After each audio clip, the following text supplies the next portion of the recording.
Hindi siya dapat nagkakaroon ng conclusion dahil as an auditor, hindi naman siya talaga authorized to make any conclusion on behalf of the Commission on Audit. You're really destroying her by proceeding with this impeachment that has no legal and constitutional basis. Kaya hindi ko nga maintindihan, lalo ako naniniwala na you're just focusing, targeting the Vice President. Giniit ni dating Chief Presidential Legal Counsel, Attorney Salvador Panelo, na nawawalan umano ng legal na batayan ang Article 1 ng Articles of Impeachment dahil hindi pa umano pinal ang mga findings ng Commission on Audit o COA. Si Hannah Jane Sanchez sa report. Makaraang i-adjourn ang pagdinig ng Day 13 ng impeachment trial ni Vice President Sara Duterte. Sinabing dating Presidential Legal Counsel Attorney Salvador Panelo na mismo mga testigo ng prosekusyon ng umamin na preliminary at recommendatory pa lamang ang audit findings. Kaya anya, hindi pa ito maaring gamitin batayan ng pananagutan laban kay Vice President Sara Duterte.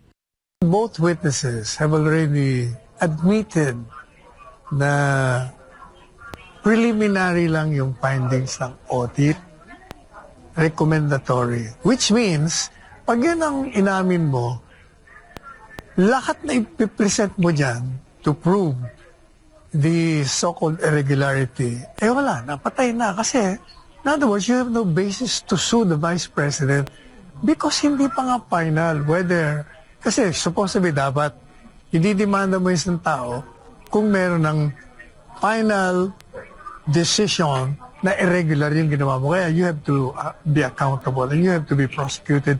Inamin na nga nilang wala eh. So lahat ng mga tanong, lahat ng mga testigo ipipresenta nila, useless na lahat. They're wasting our time. Iginit din ni Panelo na walang tahasang pagbabawal sa paggamit ng alias sa liquidation ng confidential funds. Anya, bahagi ito ng pagprotekta sa pagkakakilanlan ng mga informant at sa mga operasyong may kaugnayan sa pambansang seguridad.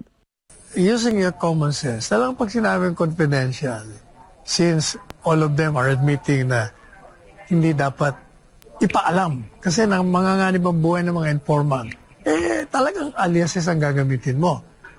Kaya hindi ko nga maintindihan, lalo ako naniniwala na you're just focusing, targeting the Vice President.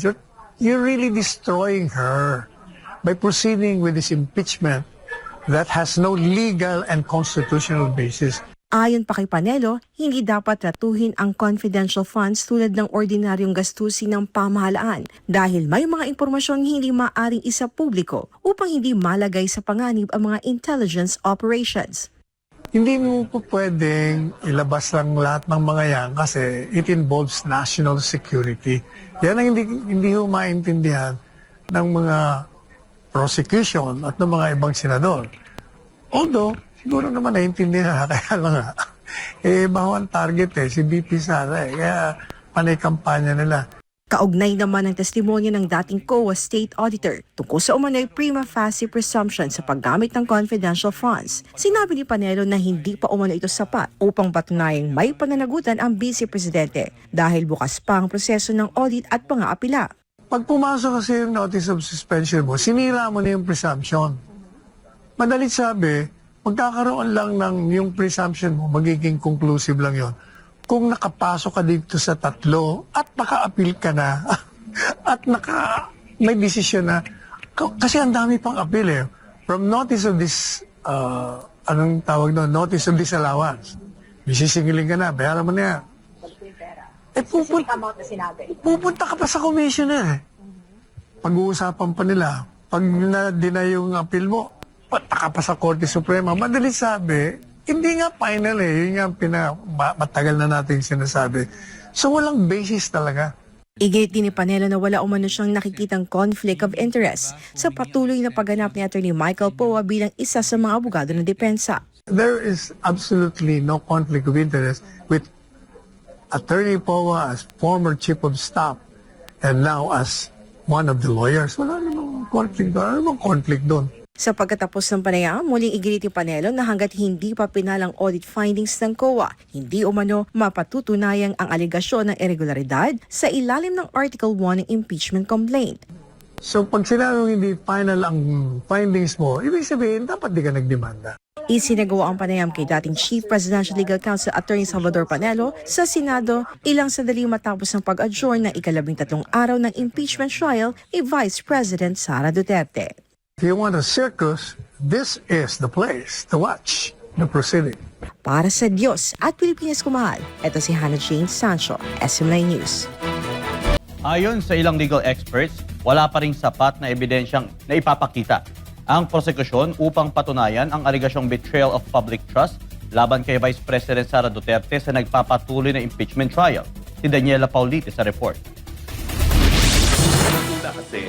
Ayon kay dating presidential spokesperson Attorney Harry Roque, wala pa ring napatutunayan ang House Prosecution Panel na paglabag sa batas o betrayal of public trust sa ika-13 araw ng impeachment trial. Sa Day 11 hanggang 13 ng paglilitis, tumestigo si dating COA-ICFAO State Auditor Roderick Wamil, kaugnay ng liquidation ng confidential at intelligence funds ng Office of the Vice President at Department of Education. Git ni Roque, personal na obserbasyon lamang ang inilatag ni Wamil at hindi opisyal na posisyon ng Commission on Audit. Yung mga obserbasyon na sinabi ng witness na nagtestigo ay mga personal na mga observation. Hindi yan opisyal na observation ng COA itself. Kasi ang COA will speak only in terms of a notice of yung denial, no? O di naman kaya order ng commission mismo, no? So ang isang individual na auditor I cannot speak on behalf of the commission, no?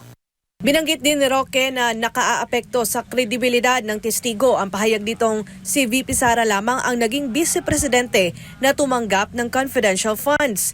Taliwasaan niya sa mga naunang record na nakatanggap din ng confidential funds si dating Vice President Jejomar Binay.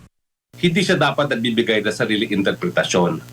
Ang dapat na naging testimonya niya ay dapat limitado doon sa mga hakbang na ginawa niya, doon sa audit na ginawa niya, full stop. At hindi siya dapat nagkakaroon ng conclusion dahil as an auditor, hindi naman siya talaga authorized to make any conclusion on behalf of the Commission on Audit. Samantala, sinabi naman ni Attorney Harold Respicio na hindi pa sapat ang testimonya ni Wamil upang mapatunayan ang pananagutan ng Vice Presidente. Ayon kay Respicio, ang accountable officers sa confidential funds ay ang disbursing officer na humahawak at nagliliquidate ng pondo at hindi ang Vice President. Dahil dito sa same circular, sinasabi niya rin po kung sino yung mga accountable officer. Ang sabi po ng circular ay yung accountable officer, yung may hawak ng pera or yung may kakayahang humawak ng pera. Ngayon po, ayon din po sa circular, sino po yung humahawak at may kakayahang humawak ng pera? Yun po yung Special Disbursing Officer at hindi po si VP si Sara Duterte yun. As a matter of fact, yung isinulat po doon sa cheque ay yung pangalan ng Special Disbursing Officer. Siya yung humawak ng pera at siya yung nag-liquidate.